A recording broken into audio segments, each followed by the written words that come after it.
Frères, aujourd'hui nous allons aborder un sujet délicat, absolument délicat, et certainement pas pour les âmes sensibles. Ce que je vais révéler est lourd de conséquences. Avant de poursuivre, je tiens à saluer le courage dont tu as fait preuve en restant ici.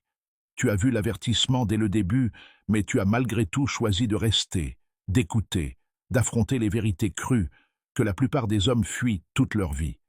Ce courage-là est silencieux, constant et immensément puissant. Ceci n'est pas un divertissement.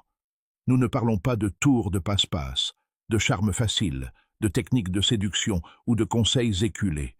Nous parlons de la vérité, une vérité dure et sans phare, celle qui peut ébranler toutes tes convictions sur la loyauté, l'amour et la confiance, celle qui peut rouvrir des blessures enfouies depuis des années, des blessures que tu croyais guéries. Mais parfois, mon frère, grandir nous oblige à retourner à ces cicatrices et à enfin les voir telles qu'elles sont. Ce que je vais partager n'est pas un récit exagéré destiné à faire le buzz. Ceci n'est pas une fiction. Cela découle de recherches, de souffrances bien réelles, des murmures presque étouffés d'hommes qui ont porté leur fardeau seuls. Pendant des jours, mon équipe et moi avons recueilli ces réalités, non pour la gloire, non pour les chiffres, mais pour des hommes comme vous. Des hommes qui mènent des combats silencieux, parce que personne ne nous dit jamais toute la vérité. La société attend de vous que vous restiez forts, que vous souriez, et que vous alliez de l'avant, même quand votre cœur saigne là où personne ne peut le voir. Que ce moment soit votre éveil. Si vous êtes ici, dites-vous, en silence, je vois la vérité.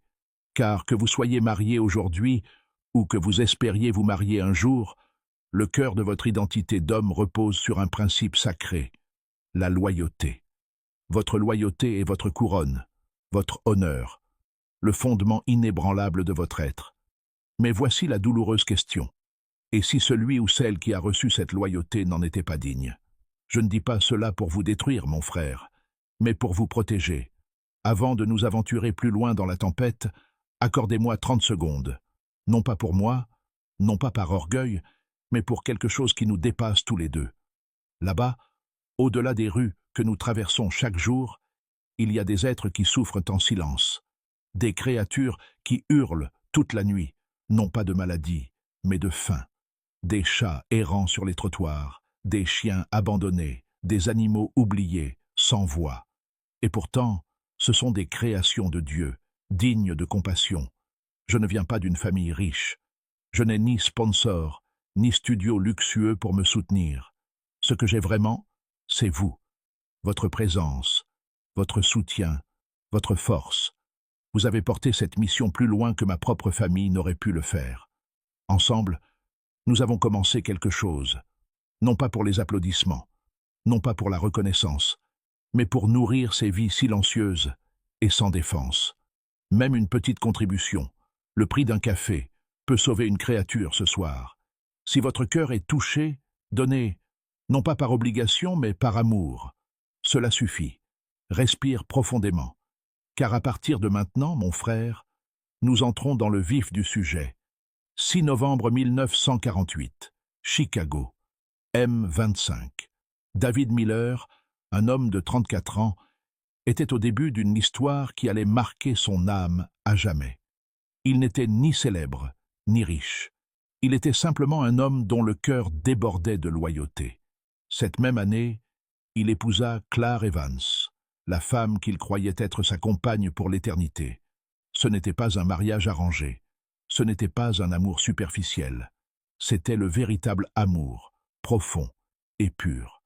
Le genre d'amour que les poètes s'efforcent d'immortaliser en vers. Cléry lui murmurait souvent à l'oreille « David, tu es tout ce que je désire pour le reste de ma vie. » Ces mots devinrent les piliers de son espoir, le fondement de sa foi, le plan de son avenir. Mais les mots, mon ami, peuvent s'estomper.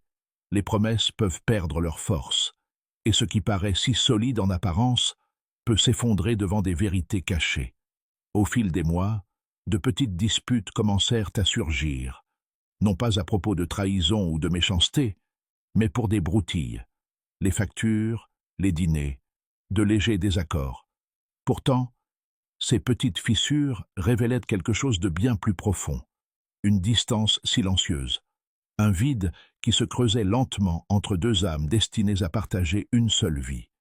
David travaillait sans relâche, cumulant 2 emplois, matin et soir. Il n'était pas riche, mais il était déterminé.